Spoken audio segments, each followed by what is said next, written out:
ఈ గ్రాడ్యుయేట్ గెలుపు యువతది.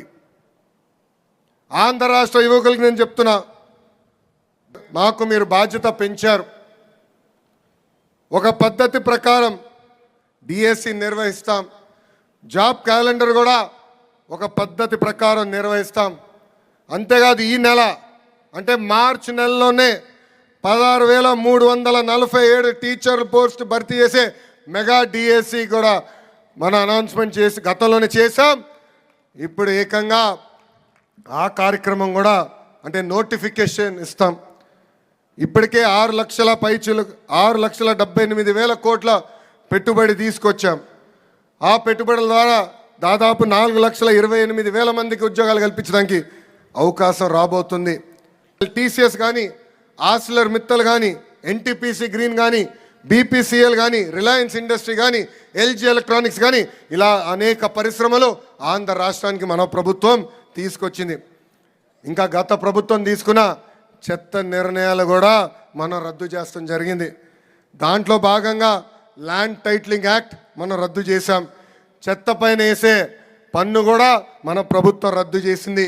ఇంకా మత్స్యకారులకి ఉపాధి దెబ్బతీసే జియో 217 కూడా మన ప్రభుత్వం రద్దు చేసింది. కేంద్రంలో ఉన్న ప్రధానమంత్రి నరేంద్ర మోడీ గారి సహకారంతో ఎప్పుడు లేని విధంగా మన రాష్ట్రాన్ని మనం అభివృద్ధి చేసుకుంటున్నాం.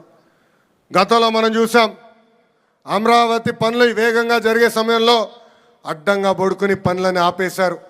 ఆగిపోయిన పనులు కూడా తిరిగి ఈ నెలలో ప్రారంభిస్తున్నాం. దానికి కేంద్ర ప్రభుత్వం 15,000 కోట్ల రూపాయలు సహాయం చేశారు. ఇంకా పోలవరం పనులు కూడా దారెక్కింది. మొన్నే నిర్వాసితులకి 1,000 కోట్ల రూపాయలు మన ప్రభుత్వం అందజేసింది. ఈ గ్రాడ్యుయేట్ గెలుపు యువతది. ఆంధ్ర రాష్ట్ర యువకులకు నేను చెప్తున్నా, మాకు మీరు బాధ్యత పెంచారు.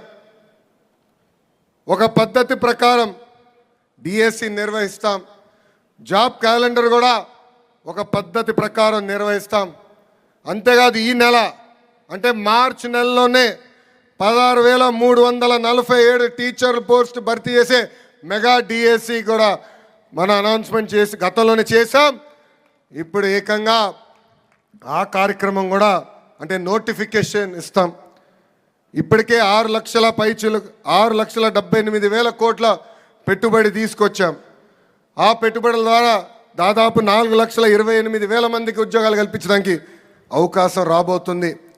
టీసీఎస్ కానీ, ఆర్సిలర్ మిత్తల్ కానీ, ఎన్టీపీసీ గ్రీన్ కానీ, బీపీసీఎల్ కానీ, రిలయన్స్ ఇండస్ట్రీ కానీ, ఎల్జీ ఎలక్ట్రానిక్స్ కానీ ఇలా అనేక పరిశ్రమలు ఆంధ్ర రాష్ట్రానికి మన ప్రభుత్వం తీసుకొచ్చింది.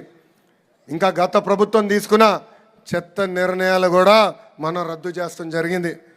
దాంట్లో భాగంగా ల్యాండ్ టైటిలింగ్ యాక్ట్ మనం రద్దు చేశాం. చెత్త పైన వేసే పన్ను కూడా మన ప్రభుత్వం రద్దు చేసింది. ఇంకా మత్స్యకారులకి ఉపాధి దెబ్బతీసే జియో 217 కూడా మన ప్రభుత్వం రద్దు చేసింది. కేంద్రంలో ఉన్న ప్రధానమంత్రి నరేంద్ర మోడీ గారి సహకారంతో ఎప్పుడు లేని విధంగా మన రాష్ట్రాన్ని మనం అభివృద్ధి చేసుకుంటున్నాం. గతంలో మనం చూసాం, అమరావతి పనులు వేగంగా జరిగే సమయంలో అడ్డంగా పడుకుని పనులని ఆపేశారు. ఆగిపోయిన పనులు కూడా తిరిగి ఈ నెలలో ప్రారంభిస్తున్నాం. దానికి కేంద్ర ప్రభుత్వం 15,000 కోట్ల రూపాయలు సహాయం చేశారు. ఇంకా పోలవరం పనులు కూడా దారెక్కింది. మొన్నే నిర్వాసితులకి 1,000 కోట్ల రూపాయలు మన ప్రభుత్వం అందజేసింది.